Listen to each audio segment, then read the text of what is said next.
gewoon met een totale, die anders dan zo'n totale wordt afgegeven. Hij heeft wel zijn lengte mee. Hij staat gewoon handen laag en hij staat gewoon vastgesteld de hele tijd. Hij heeft echt zijn lengte mee. Hij is gewoon een top groter, hè?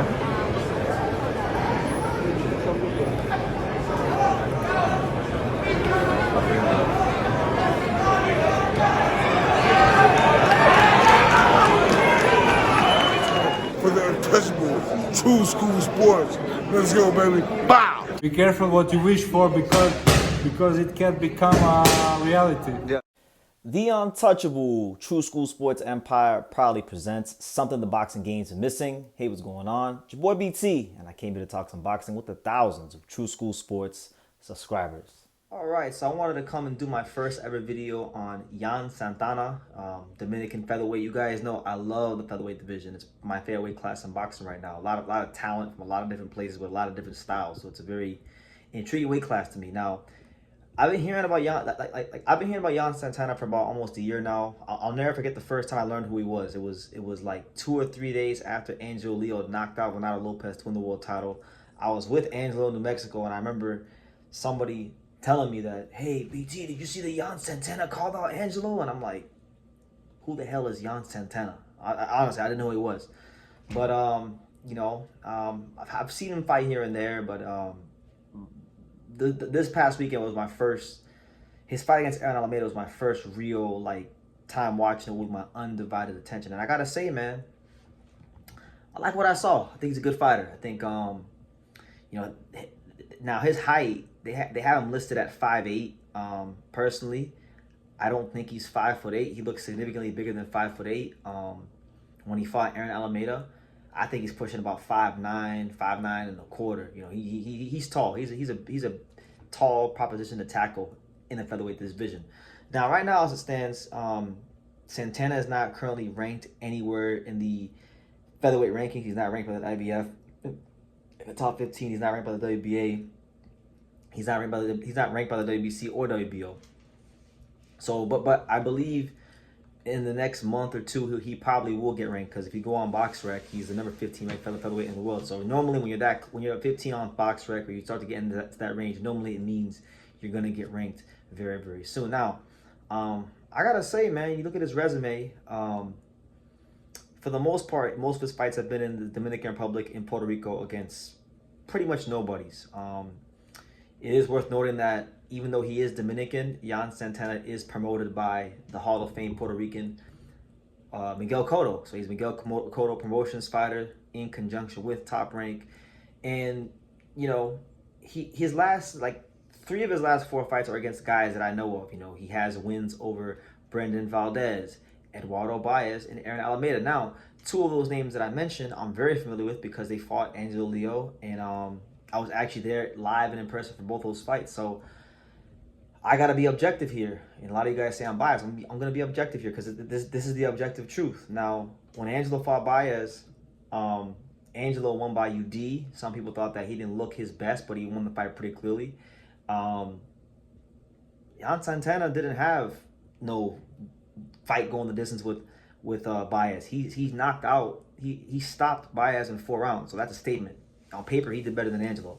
And then probably, in my opinion, outside of Stephen Fulton, which is Angelo's only loss, his toughest fight of his career has been against Aaron Alameda. In fact, I would even go as far as to say that the Aaron Alameda fight is the reason why he's world champion today. He had a lot of growing pains and things he learned in that fight, but he won that fight very closely. Again, Yan Santana did not have those problems against Alameda. He won the fight on a shutout. He didn't lose 1 round. So those are, in my opinion, those are statement wins. That speaks to his quality in the featherweight division. And I think, you know, as he continues to develop and gain more experience in the pros, he's going to be a dangerous fighter just so long as he can make the weight. Because if you look at him right now, I know it's been reported that he's had over 200 amateur fights or something like that. I'm not sure what the number is or who even beat in the amateurs because I couldn't find anything. But he's experienced. He definitely understands his punching range. He's got a long, tall, rangy frame. You know, he does got pop on those punches.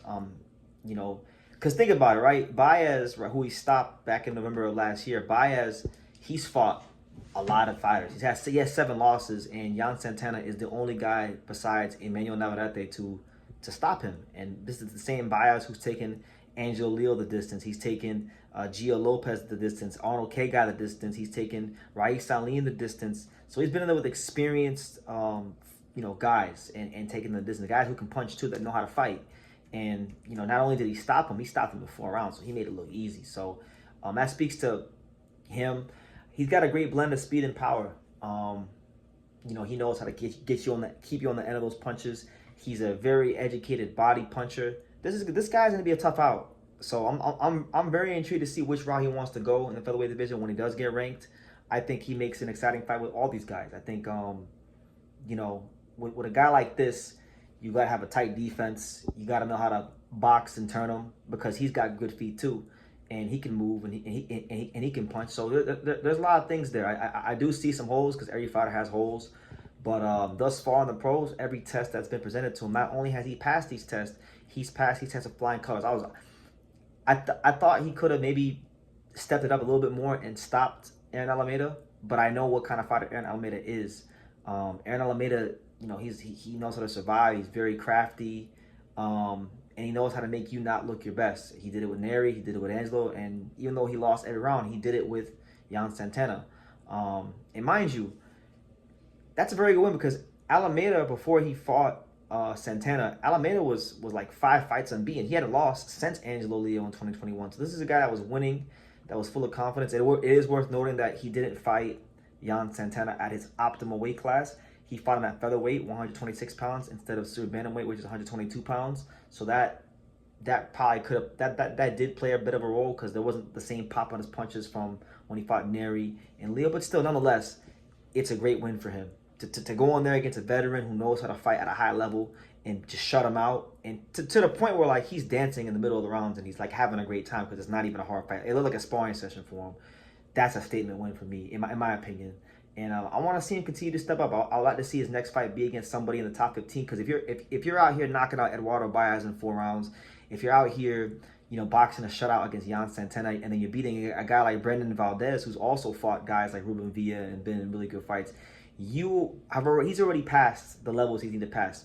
His next fight needs to be against somebody in the top 15. So, I mean, he's not ranked, so it's kind of hard to say where or who he should fight. But I'd like to see him fight the guy like Joet Gonzalez or Rhea Abbey or Mirko Cuello, Diane Gonzalez, Nathaniel Collins, Luis Nunez, Tomohi Kameda, Leorato Diamani, or like there's so many names in that lower part of the top 15 he can go and fight. And if he beats that person, maybe like one more fight in the top 10, and he'll be ready for a world title shot. I don't think this is a guy that you got to sit here and baby and protect. He can fight, and I loved what I saw in the fight against Alameda. And going back and watching the Bias fight, I really liked what I saw in that fight.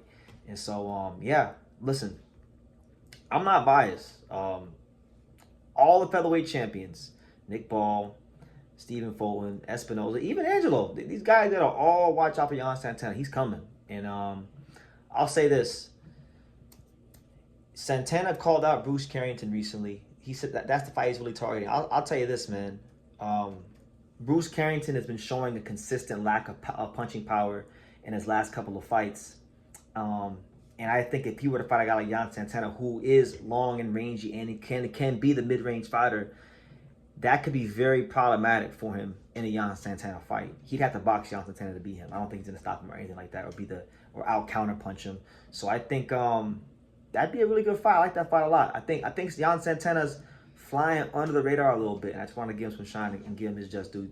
Really good fighter with some really good wins on his resume already. So yeah, what do you guys think about Yan Santana? Underrated, overrated, or how do you feel about him if you've seen him fight? Leave your comments down below. Make sure you guys take the time to subscribe. Like I say in every single one of these videos, you can love me or you can hate me, but I'm just a kid from Daniel. So until next time, take care. Thank you for watching another video on the untouchable True School Sports Empire. For more great boxing content just like this, make sure you guys stay tuned and subscribe. You won't be disappointed.